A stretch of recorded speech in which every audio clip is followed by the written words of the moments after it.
Good afternoon, everyone.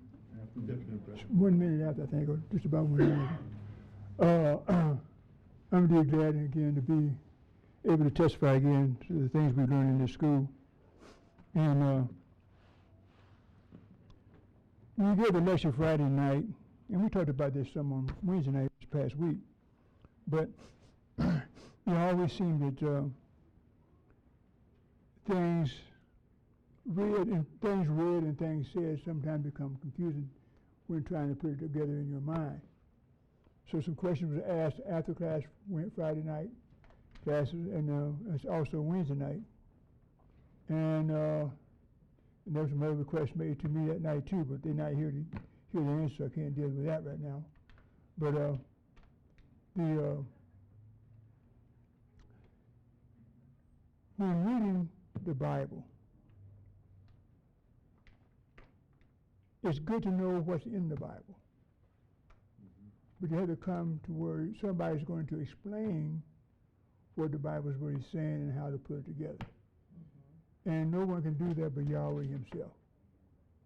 Because what the vessel looks like, it's still going to be Yahweh giving you the understanding of it. So with that in mind, you can understand why it's a great mystery and a great privilege for us to be able to sit in a place where we can know and understand what Yahweh is declared toward us and for us. Now, can I have Acts 14:17, please?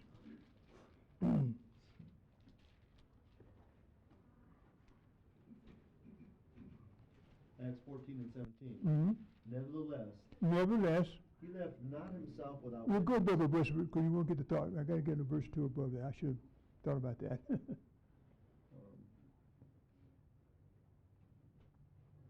Because I mean, this is Paul, and he's talking about the people and how they believed in idols and that type of thing. But the main thing I'm trying to get you to see is that this Yahweh that we're talking about, what gives me comfort is see that he has witnesses for what he's talking about, what he's saying and what he's doing. And that's what arms me with able to be able to say what I say to you from time to time. This Acts 14 and 16. We forget where? You wanted the thought? Yeah, get the thought. I'm just trying to get the thought so you be able to understand what's going on. 16. Who in times past suffered all nations to walk in their own ways. Now he said Yahweh suffered all nations to walk in their own ways. Nevertheless. Where they believe they went and did it. See? This is when they're walking in their ignorance. Okay, read. Nevertheless, he left not himself without witness. He left not himself without witnesses. That means he always has a witness to back up what he's saying and what he's doing. Now because when we came down to this class, we didn't have any kind of a way to evaluate whether somebody's telling you the truth or not telling you the truth. We was vulnerable to whatever somebody says. If it sounded good, we accepted it. If it didn't sound good, we kept on walking. We didn't know if it was right or wrong. Even if it sounded good, we kept on walking with it. But now we come down here and we find out there's a way to go in the Bible and a way to understand the Bible, then that becomes a criteria there. See? What chapter? That was Acts 14:17. I started at 16. He started at the 16th verse. See?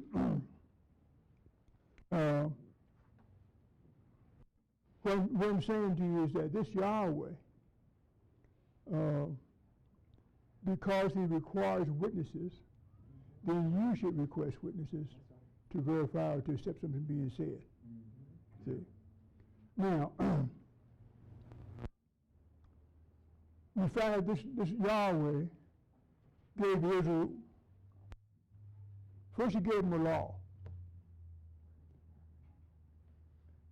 And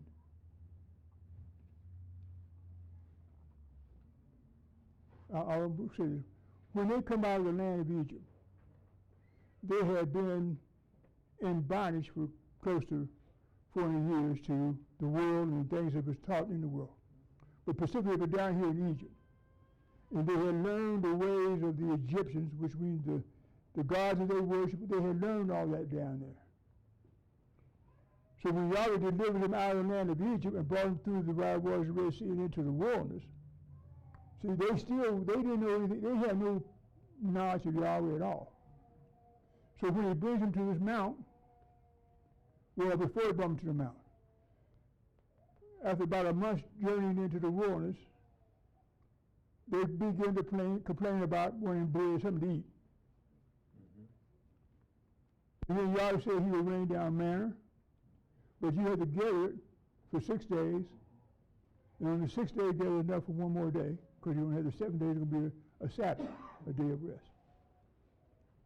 Now this is what he's giving Israel back here. Now this is done, what's happening with Israel now, he's beginning to shape and form them to his way, not the way it was down in Egypt. So he tells you, I don't want you to be like they're going to be in Egypt, nor in the land of Canaan. So he's forming a unique body of people. They are representing his son. So now, if we understand, we're going to be able to appreciate the things we're talking about here now. Okay, now, so he gives them that. So now that means they work 6 days, or gather manna for 6 days. They gather enough for the 7th day. They gather enough on the 6th day for the Sabbath day. The 7th day was a rest. Now they've been doing that, and they start doing that for the next month and a half to get to Mount Sinai. So now at Mount Sinai, now Yahweh says, now clean up. Wash up. See? They didn't get wet here. But now he has them get wet, he can wash up here, clean up around at the mount. So now they washed up, and they said, now, you got 3 days to get cleaned up. And on the 3rd day, he spoke to them from this cloud. And he's giving the law to them. All the laws he gave them. He's causing them things that he wanted them to be obedient to and do. They agreed to him. But when they transgressed it, they didn't know how to take care of that, how to take care of the sin they committed. They didn't know how to get rid of it, abolish it. They just had to keep on sinning. They just kept on sinning. So when Yahweh did, he gives them this tabernacle pattern, which is going to be an instrument used to take away their sins. See? This tabernacle pointed to Yahshua the Messiah. So if you look at this, we're seeing what's happening with the Messiah. So now that's why we spend the time we are with this. Now, something I looked for this morning, I couldn't find what I wanted to, but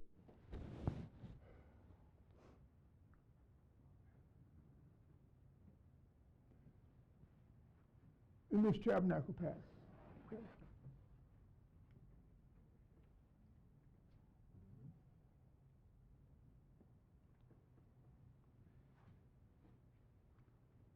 Let me see.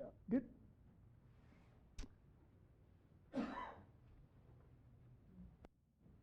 Exodus 30 and 1.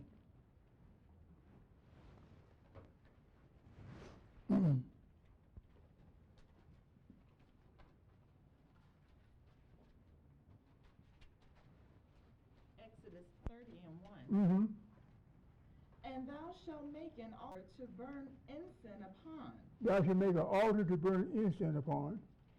Of shittim wood. Or shittim wood. Shalt thou make it. Mm-hmm.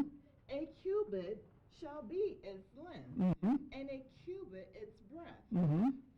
4 shall it be. Excuse me. 4 square. 4 square should be. So shall it's going it be, and 2 cubits shall be its height. Now it's talking about the height of it. Talks about the breadth of it. Now the breadth is going to be a cubit. It's going to be a cubit square. So it's 18 by 18. Take a floor tile that's 18 by 18. That's the size of the altar, top of the altar was going to be. And you put 4 horns on it. Okay, that's just giving a rough description of it. And it's about 2 cubits high, which would be 3 feet high. That's all the incense now. Okay, continue read. Its horn shall be of the same, Mm-hmm. and thou shalt overlay it with pure gold, Mm-hmm. its top and its sides. The top and the sides, right? Round about. Round about. Horns. Mm-hmm. And thou shalt make it upon it a crown of gold round about. Had a crown that went round about it. Do you read? And 2 golden rings shall thou make it 2 golden rings shall I make it under the crown of it. under the crown of it. So you're going to have a ring under the crown. One in the front, one in the back. 2 rings. See? Now that ring is used to put a stave through it. That's going to put a stave through it and you can be able to pick it up and carry it. I'm going through the detail of this. I find Simons don't always work. So now I'm going to try to do it in class. Okay? Then I know you know what I'm talking about now. See? So here we are. Okay, now, okay, read on. Let's find out what I'm talking about the altar of incense now. Okay, read. By the 2 edges thereof, upon the 2 sides of it shalt thou make it. So the 2 sides go on this side, and on this side you then make those 2 rings. Read. And they shall be for places for the staves to bear with it. So you're going to put staves to bear witness. You're going to put staves to the 2 holes. See? To bear it with. To bear it with, right? And thou shalt make the staves of shittim wood, Mm-hmm. and overlay them with gold. And thou shalt put it before the veil that is by the ark of the testimony. Now think about this, folks. Think about what we're talking about. They're out in a wilderness. They're not panning for gold. They're not digging for gold. I'm trying to get you the picture of what's going on. They brought this up out of the land of Egypt. And they were carrying this gold with them. See? And gold is not light. See? You can get an ounce of gold, and that's kind of easy. But you start getting 2 or 3 pounds of it, you start finding it much heavier than you're thinking. And it'll take a whole lot to make a pound of gold. See? So now I'm just trying to get an idea so you see what they're doing. Now they overlaying the altar with gold, they overlay the rods with gold, all of a sudden they're overlaying with gold, which is brought by the land of Egypt. So they took a good part of the wealth of Egypt out of the land of Egypt, devastating the land of Egypt. Are y'all with me with that? Okay. Continue to read. Before the mercy seat that is over the testimony. So before the mercy seat, that's before the testimony, read. Where I will meet with thee. Where I will meet with thee. So now he's telling you where we're located at. See? Before the veil. See, in the meantime, the Ark of the Covenant sits right in here in the most holy place. See? But before the veil. So this had to stay right before the veil. See? Read. And when Aaron lighteth the lamps toward evening. Now it went from the lampstand, from the altar of sacrifice, the altar of incense, to the lampstand. Read. That's 8th verse. He shall burn incense upon it, a perpetual incense before Yahweh throughout your generations. Now this is something they're supposed to do every day throughout their generations. Okay? Now,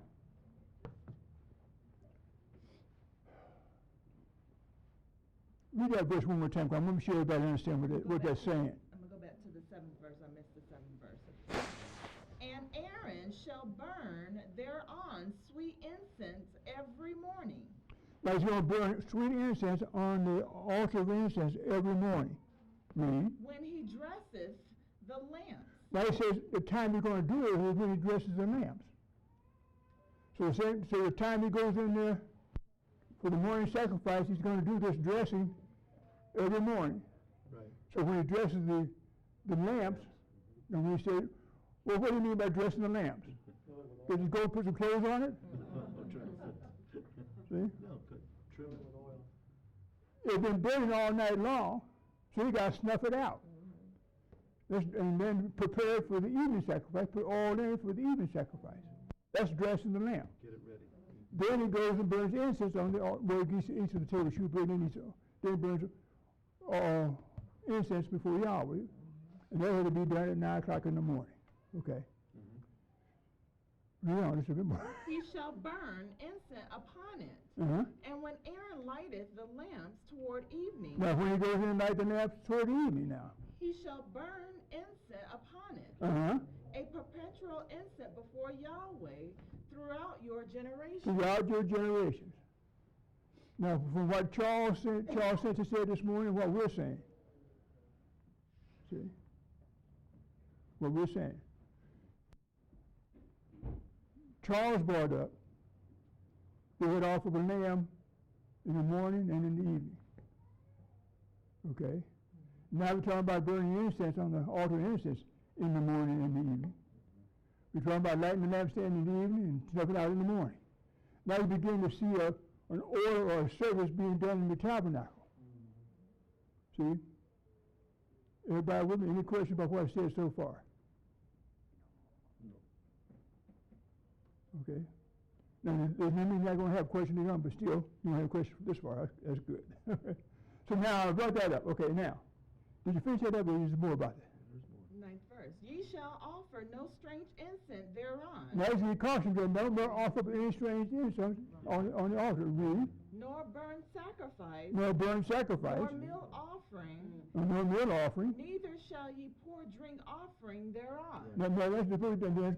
Put no flesh on this here altar of incense. Right. No burn up any wheat or anything on the side. Only but the incense on the altar. Nothing strange.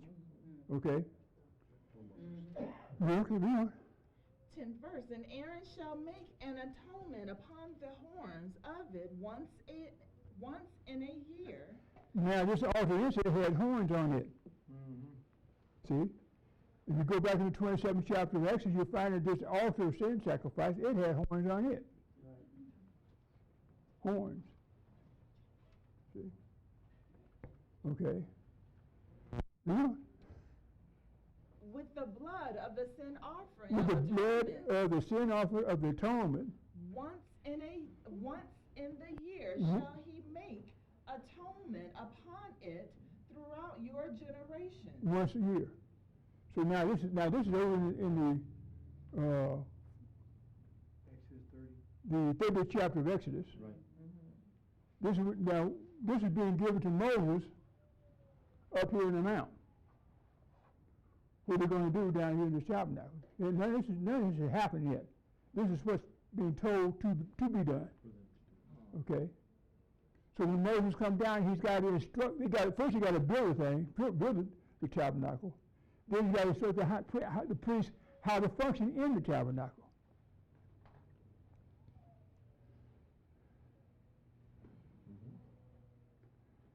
I'm telling you right now, folks.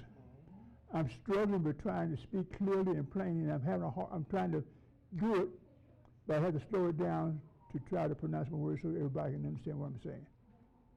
I know my voice is very bad and very weak and all that kind of stuff. But I'm hoping that you all follow what I'm saying, okay? Now, we got the altar of incense here. I just could not put my finger on what other thing I was looking for. Go to Numbers 4th chapter.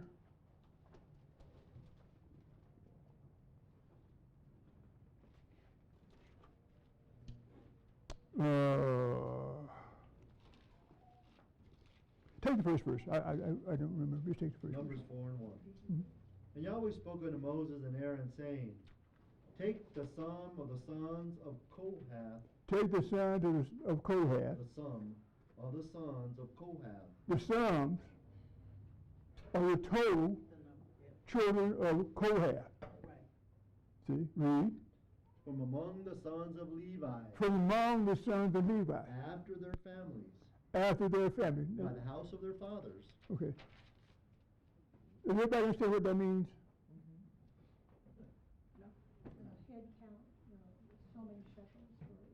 Huh? So many shekels for each head, a man and each one, the amounts?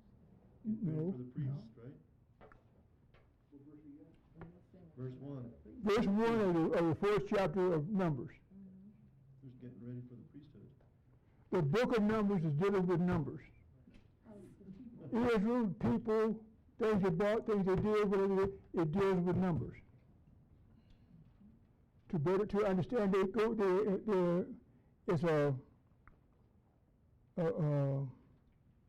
a backup to what you read in other chapters you read in Numbers, to be able to understand what they're saying about. She's talking about. Let me back up and say it this way. Levi. Who was he? What? Son of Joseph. He was son of Jacob. Jacob. The priesthood tribe. He was son of Jacob. Fourth son born of Jacob. You're right, third. It's third son. Judah was the fourth son. Okay, now he's the third son born to Jacob. Now he had sons. He had 3 sons. Kohath is one of them.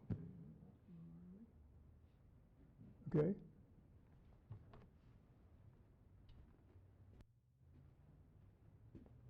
We're going to show you got Kohath. Okay. See? Gershon, another son. Right. Merari, third son. If I pronounce that correct, Merari. Those are 3 sons of Kohath. So now read the verse again. So I'm trying to explain. So you read those verses in the chapters, you'll be able to follow what's being said. Okay, read. Take the sum of the sons of Kohath. Take the sum of the sons of Kohath. So that means this whole family of Kohath out from all the other sons, their families. So we're taking this family out. See, read. From among the sons of Levi. Mm-hmm. After Now all these sons are the sons of Levi. So you go Levi, tribe. All the sons that go around the temple is Levi. Okay? Read. After their families, Mm-hmm. by the house of their fathers, By the house of their fathers, from 30 years old and from upward. 30 years. Now this is how old they are. The Charles talking about how old they are. Now when was a man eligible for priesthood? 20. Or 25, yeah. 25. That's when he become a low priest. 25. So they have 5 years as a low priest and they become a high priest. Okay? Now all high priests do not function in the tabernacle. Not all low priests function in the tabernacle. But this is a requirement of it. When they reach that age, they become a high priest. Now, Charles brought up about Aaron. They come out here, Aaron's 83 years old when he comes out of the land of Egypt. Yeah. Moses, he's 80 years old. See? Based on what you just read, they don't qualify. But Yahweh is using it as a typical or a type high priest or no priest, so you can see what's function. But now after their death, see, you still didn't have a man who was really qualified. Right. They all were types. That's true. See? Continue reading a little bit more. From 30 years old and From upward, 30 years old and upward even until 50 years old, to 50 years old. all that entered into the host to do the work in the tabernacle of the congregation. So they had a job for 20 years. Retirement at 50. Nice. Then they retired. Nice. You see, now you can't get a man, hard to get a man to retire now. Can't afford Because they don't have enough money when you get to that age. See? So the point I'm just trying to get you to see, I'm trying to show you what's going on here with them. So now all this got to come into account so you see what this priest is like now. Okay, here's his function now. Here's his high priest now. Okay, I'll read on a bit further there. This. I'm trying to find out what Kohath this part of the tribes what they had to do. You know what I'm saying? So if you look over, you find Kohath had 4 sons. See?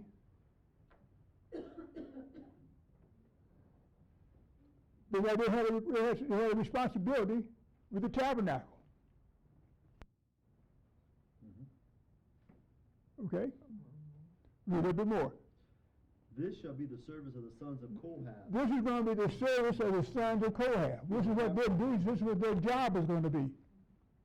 Read. In the tabernacle of the congregation. In the tabernacle of the congregation. About the most holy things. About the most holy things. Read. And when the camp setteth forward. When the tent setteth forward. When the tent was getting ready to go forward.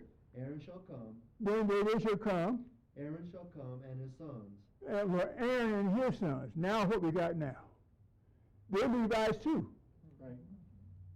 See? They're Levites too. So now out of Levites, see, Moses and his sons. This is Moses and Aaron's sons. See, Issachar, well that's not, that's the other tribes. Moses and his sons, Ithamar and Eleazar. Okay. Those are 2 sons after the other 2 sons were killed because they offered strange incense. There's so much, and trying to get across and trying to explain it. Now, what were their duties? Read. Aaron shall come and his sons, and they shall take down the covering veil and cover the ark of the testimony with. They will take down the covering veils. Read. And shall put thereon the covering of badger skin. Covered with badger skin. And shall spread it over the cloth woolly of blue. And shall put it in the staves thereof. And upon the tables of shewbread they shall spread a cloth of. Upon the table of shewbread they will spread a cloth over it. Of blue. Of blue. And put thereon the dishes. And put thereon dishes. And the spoons and the bowls. Spoons and the bowls. And covers to cover withal. And the continual bread shall be thereupon. See, that's the table of shewbread. Read on. And they shall spread upon them a cloth of scarlet, and over the same with a covering of badger skin, and shall put up the staves thereof. And they shall take a cloth of blue and cover the candlestick. Cover the candlestick. They cover it with blue covering. And his light. And his tongs, and his snuffing dishes, and all the oil. And snuff dishes. So you got snuff dishes going on with it. So I'm talking about. We don't talk about all the detail. They had to be done. They had to carry certain tools with to use the things they had to do. You just can't put an altar up there and kill a sacrifice and just dump them on the altar. You got to cut them and got to separate the legs and all, take out the gall and all the stuff. You got to be able to do it. They had to have tools to do that with. So y'all have provided them with that so they'd be able to do the service they had to do. Now when they got ready to carry, now these vessels, the vessels we're talking about, where are they located at? In the holy place. In the holy place. In the most holy place. See? Now the Kohath, they can't go in and do this. Moses and his sons, they gotta go and cover these things up. Because they're most holy. Right. You see the difference now? They go in and cover things up, get ready for them. Now they're gonna carry them. That's their burden. Kohath's son, they're gonna carry the sacrifice. But they got to be covered up. Now, what are they made out of? They were made with gold. See? You don't really just walk around with gold on your shoulders. Yeah. Now, people see that's a good time for the camel raid. See? Horse raid. So that's a good, you know, you see how they do in the movies, the Western movies, they show the trains got some gold on him. There's somebody trying to get on board to take the gold off. He's a tribe going around and they all that gold shining. People be all over top of them all the time, trying to get that gold. Because it's value there to them just as it is today with us. See? Okay, now. Follow me now, okay? A little bit more and then we'll be finished with this. Shall we go ahead and go drop down to 15 and kind of cover? Okay, go ahead. That's good. And when Aaron and his sons had made an end of covering the sanctuary. When they made an end of covering the sanctuary. All the vessels of the sanctuary, as this camp is set camp is set to go forward. They get ready to go After forward. that, the sons of Kohath shall come to bear it. Now the sons of Korah, they're going to come, they're going to pick up and carry the vessels as they go to march. Okay, read. But they shall not touch anything, any holy thing. Don't lest touch they any die. holy thing. These things are the burden of the sons of Kohath These are the burden of the sons of Korah. in the tabernacle of the congregation. First, I'm trying to say this. Let me say it this way. Would you all really be doing that today? Fall around carrying vessels around, somebody just here, or having burden to do all these stuff. See, I'm talking about this. This is with the beast. This is the burden of Israel. Yahweh was requiring that for them to offer up their sins and all they had. Okay. Okay. Now, just a bit more. Read. I'll finish it. And then it goes, and the office of Eleazar now goes into. Huh? in the Okay. office of David. Now going all these are okay. Now.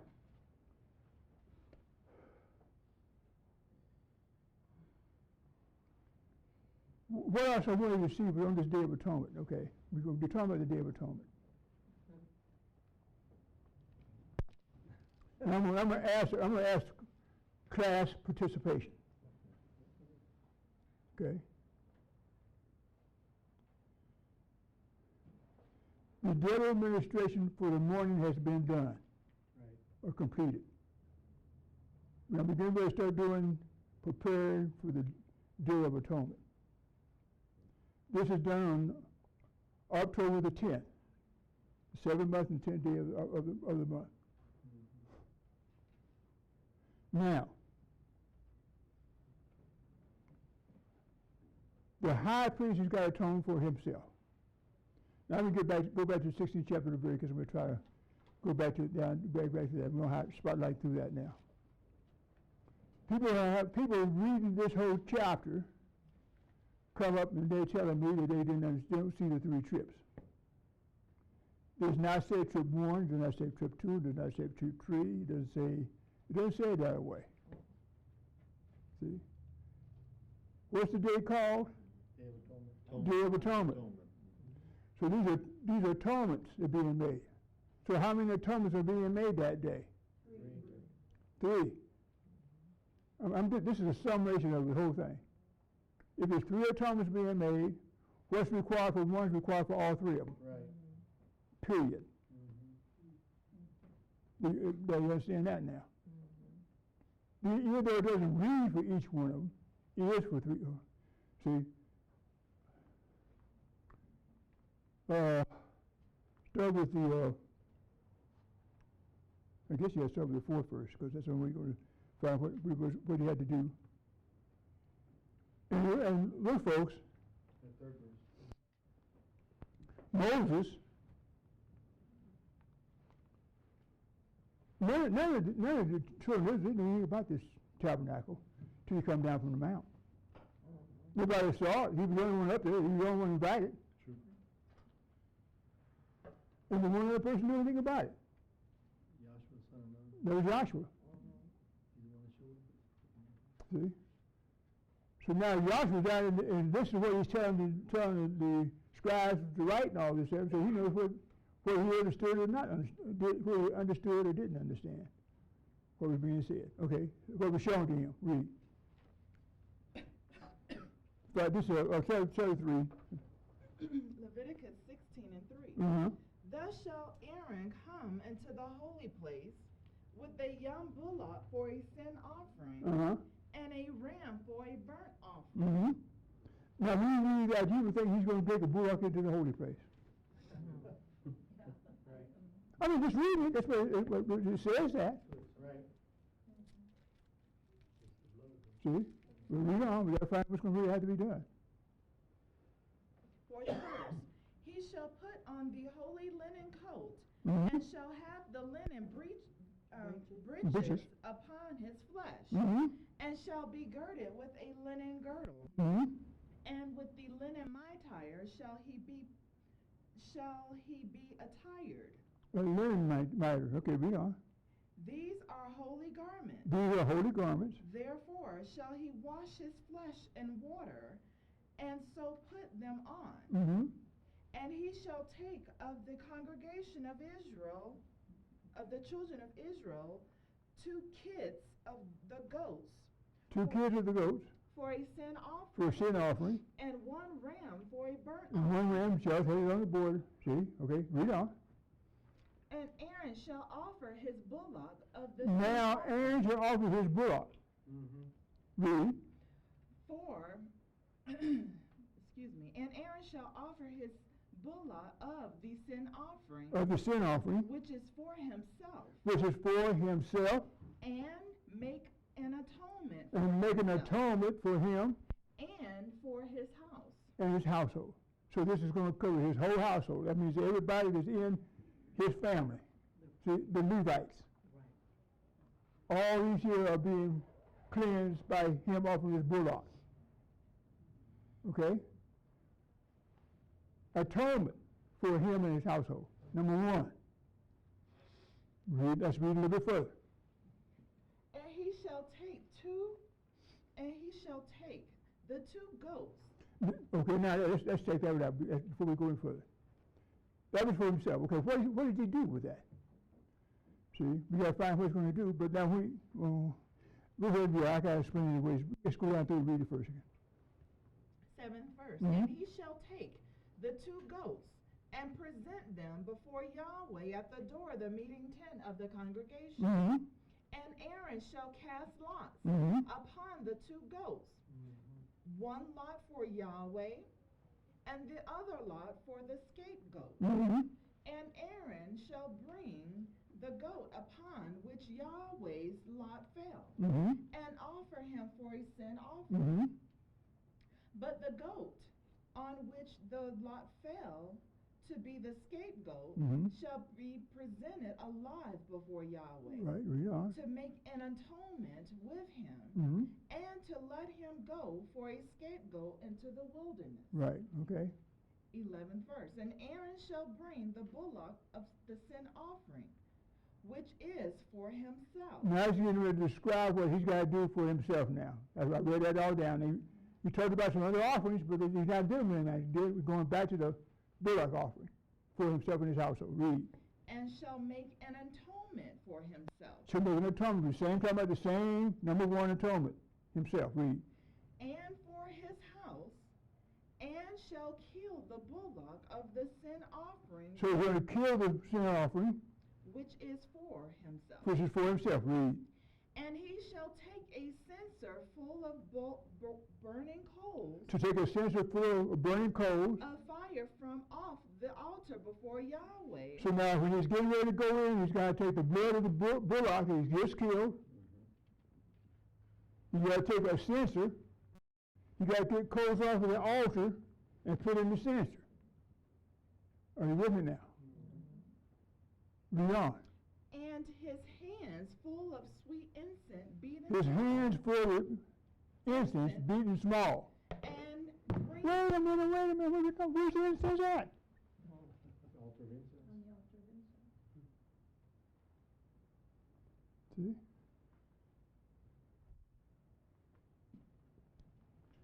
So what he's asking him to do is out in the court roundabout. Is to kill the bullock, get the blood, and get coals and incense of the coals. The incense is kept in the holy place. See? So you got to go in the holy place to get the incense. The incense was kept on the table of shewbread. That's where I'm just trying to find the verses when I didn't find it, but I'll have to get it for you. I know it's in the book. Say it again? The incense was kept on the table of shewbread. It's in the Bible. It's in the Bible. See? And I'm saying this so you can see what's happening now. He's got the incenser that's got fire on it from the coals. See? But when he gets into the holy place, you're going to put the incense in he said 2 hands full. Beaten small. So the incense was small, like a powder almost. And put that on the incense. When you put that on the incense, it will cause the incense to cause the smoke to come up. See? Read on what it says about it. 11 verse, 12 verse. 12th verse. And he shall take a censer full of burnt coals of fire from off the altar before Yahweh, and his hands full of sweet incense beaten small, and bring it within the veil. And he shall put the incense upon the fire before Yahweh, that the cloud of the incense may cover the mercy seat that is upon the testimony. So you got to bring it into the holy place and set it before the Ark of the Covenant. That the smoke from the incenser will waft up between the wings of the cherubim. See? Read the first verse again. And Yahweh spoke unto Moses after the death of his two sons of Aaron, when they offered before Yahweh and died. And Yahweh said unto Moses, Speak unto to Aaron thy brother, that he come not at all times in the holy place, right, within the veil before the mercy seat, that is upon the ark, that he die not. That he die not, read. For I will appear in the cloud upon the mercy seat. So he said, I got to appear in the cloud upon the mercy. There's no cloud until you breathe that altar incense in there and cause smoke come from it. So he's taking the smoke from the cloud, and he's going to appear in the cloud. Yes? Does he go down to the court roundabout to get the hot coals from the altar of sacrifice? Yes. Okay. I tried to say that when I first read the book there. When he killed the bullock, see, the certain parts of the building had to be burned on the altar. But he's supposed to take coals out. See? Take coals out of the altar of incense, off the altar of sacrifice, put it in the censer. So he's got hot coals in the censer now. But he's not getting any smoke from it right there. See? When he goes in and puts the incense on the coals, then he's going to get the smoke from the incenser. So now, when he goes on into the most holy place to do what he's supposed to do for his own sins and his household, he goes in and he throws blood. Let's get back down to where the blood goes at now. See? Okay, 14th verse. And he shall take of the blood of the bullock and sprinkle it with his finger upon the mercy seat eastward. Upon the mercy seat eastward. Now, when the high priest when you go in this tabernacle set up, see, the gate was supposed to set toward the east. So this would be the west over here, north on this side and south on this side. You look at your tabernacle. So he's supposed to throw the blood eastward. If he goes up there and walk up to the altar of incense, see, he's still facing the east right there. So he can't throw the blood there.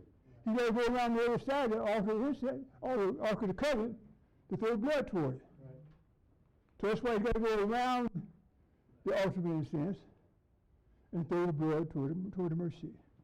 So he goes in, he's got blood, he's got incense. The incense has a ring on it that goes over his arm. Bowl of blood. Partial veil with his left arm and goes into the holy place, most holy place. See? Takes the blood, take the incense and set it down in front of the altar, Ark of the Covenant. Then it proceeds to go around the Ark of the Covenant. Throw the blood, now it's going to be facing, he's back behind it now, he's going to throw the blood toward the Ark of the Covenant, and it's going to be toward the east. See? Eastward. Now it says upon the altar, Ark of the Covenant. Throw the blood on the Ark of the Covenant. Dr. King, every time he refers to put it toward the Ark of the Covenant. You say on it, but the scripture says on it. I have no problem with it. See? So it means this here Ark of the Covenant being tainted with blood. See? Okay. Everybody follow me on that now? Okay. Now, he's done the blood 7 times toward the Ark of the Covenant, comes back out, pick up the incense, and comes back out here. See? He comes out here, comes on down. See? Into the court roundabout to kill where to take the 2 goats. Bring them for the door of the tabernacle, and then cast lots for them. Take the 1 goat for a scapegoat. See? And he has also another goat for a sin offering. But this goat for the sin offering is going to be for the people. Right. See? He kills that goat, take the blood of it, comes back, pick up the back in there, pick up the incenser. Now he's got the blood of the goat, and set it in now before Yahweh. Pick up the incenser again, take it in, back in again, set it down, and go back around, throw the blood 7 times. This is for the people now. See? Then he comes back out and go back out again and come back this way. Are you following now? So the high priest is making a 8. Go up here, throw the blood, come back out, come this way, go back out. That makes an 8. Okay? Now, when he does it for the people now, when he does it for the people, that would be the second atonement. Okay? What verse are we down to now? 14. Okay, we got to go, I think, about 6, 7 verses. Okay, let's continue reading so we finish up. What you And got? before the mercy seat shall he sprinkle of the blood with his fingers 7 times. Mm-hmm. Then shall he kill the goat of the sin offering that is for the people, Mm-hmm. and bring his blood within the veil, and do with that blood as he did with the blood of the bullock, Mm-hmm. and sprinkle it upon the mercy seat and before the mercy seat. Mm-hmm. On the mercy and for the mercy, read. 16th verse, and he shall make an atonement for the holy place. Now, see, now there's another atonement. Right. See? Now, I think I missed the word he says up above it where it says, when he did the first, after he did the first for himself, that he said, now go and do the same thing for the people. She just said that. He just did that. I just missed it. I missed it here. 15th verse. Okay, repeat it again for me, please. I'm sorry. 15th verse.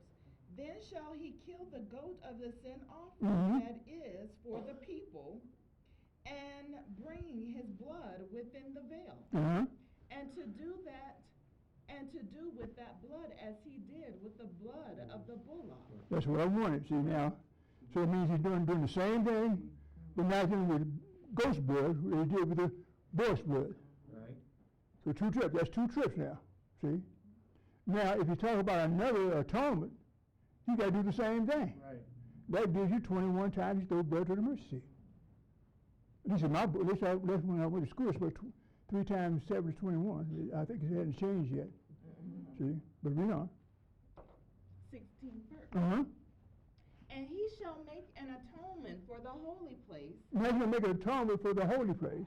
because of the uncleanliness The of reason why he's making an atonement is because it's unclean. See?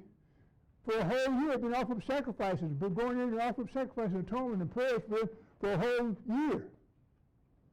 So now it's tainted. So now we got to cleanse that up too, because we're going to start a whole new year now. Read. because of the uncleanliness of the children of Israel, Because of the uncleanness of the children of Israel. and because of their transgressions and all their sins. Mm-hmm. And so shall he do for the meeting tent of the congregation that remaineth among them in the midst of their uncleanliness. Right. Now Israel gathered around the tabernacle on this day. See? They were just having a good time. They were just around, a good time. No, it was a rest day. They had to rest and pray. The high priest carried out their duties. That's right. But that's the way they're going to be forgiven for the whole year. So you see how important this here operation was in a type. Then you also see how important it was his death was going to be in reality.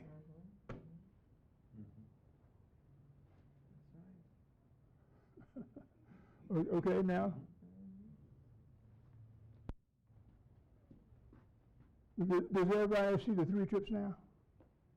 See? It's in there, but it's not written the way we would say. I want it spelled out. First trip, second trip, third trip. Then I'll be on board with you. See? Just repeat it over and over again. See? So now, okay, now.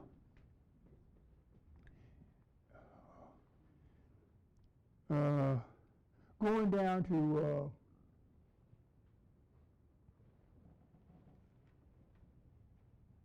Now, people, you're in 17 verse now, 18 verse now? 17. Yeah, let's go continue reading on. Go down close I want to get to. So I'm just trying to go through this today. See now, you're able to see now what's going on here, okay? So now he cleanses it on them. When he does this last trip for the cleansing of the sanctuary,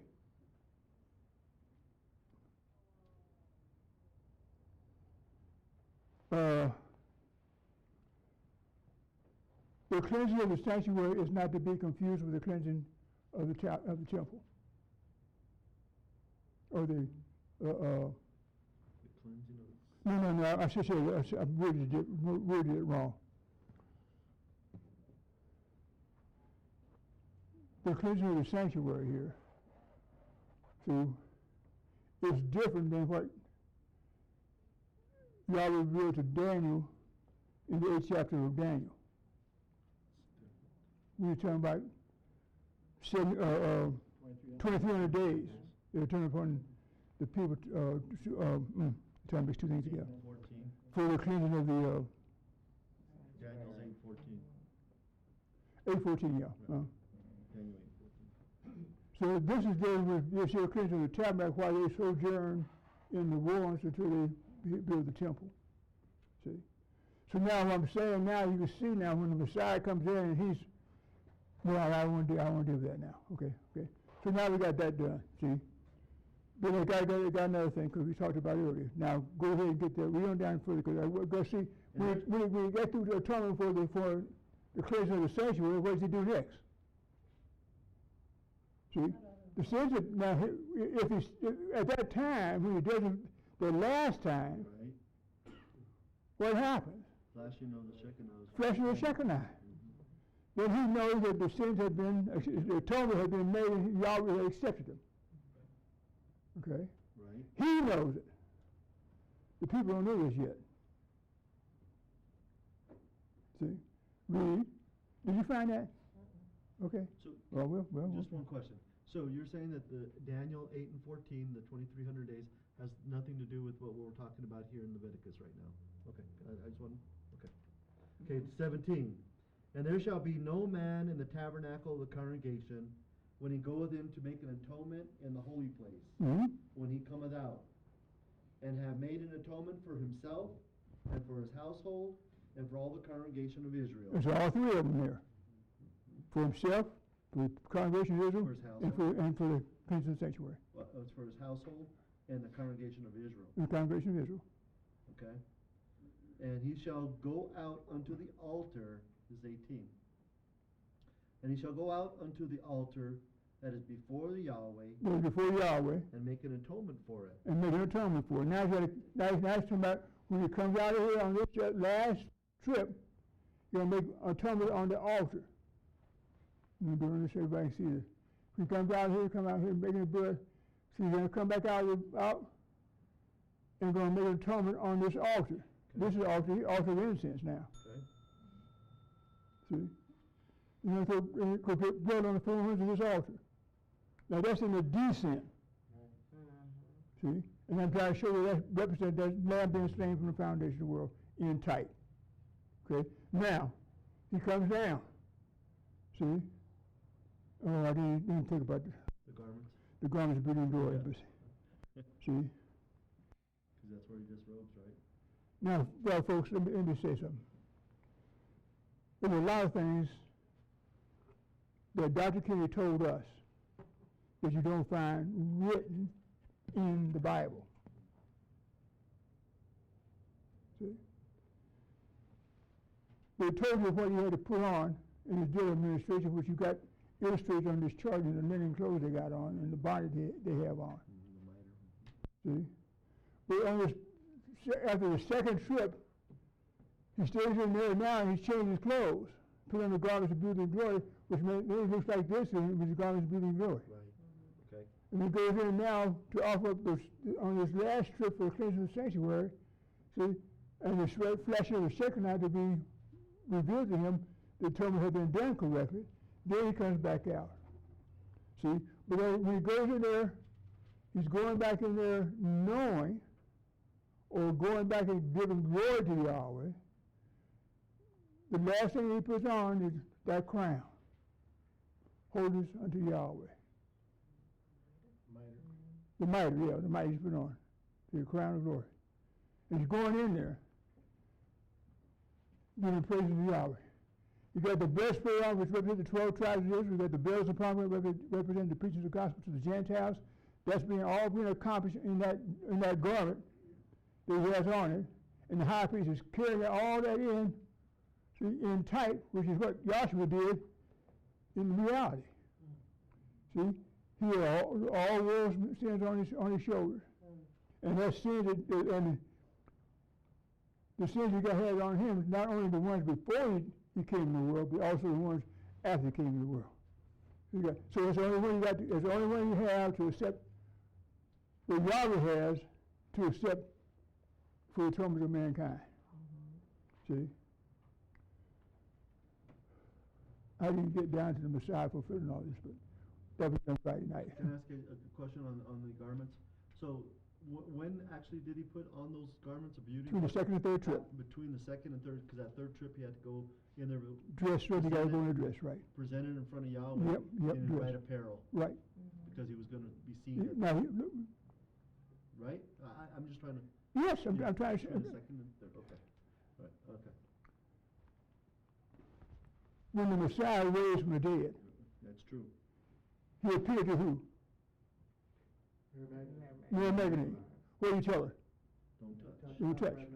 Can't touch him yet. Now he's raised from the dead, right? Yes. See? Now the resurrection depicts the second trip. Because that's for the people. The people now got salvation or see there's everlasting life through his resurrection.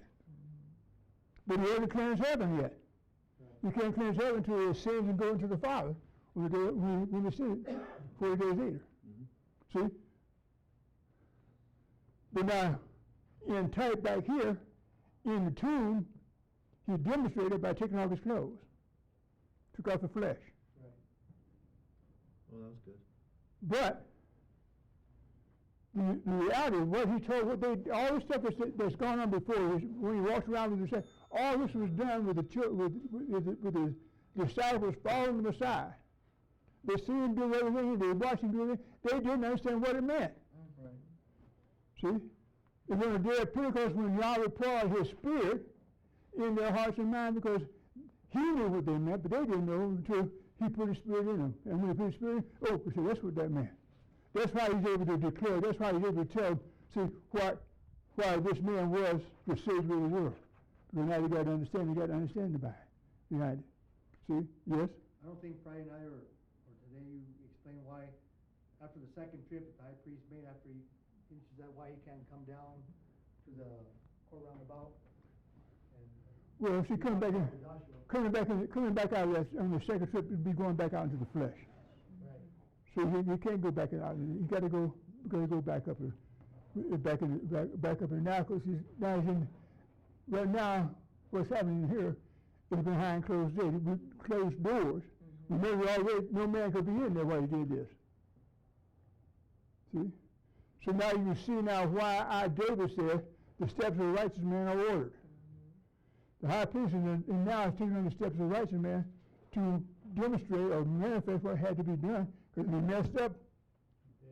He's dead, and all the sins have not been forgiven. And we don't have any recording of where that was not done, but I'm just saying that's what was required here. So now you have that now.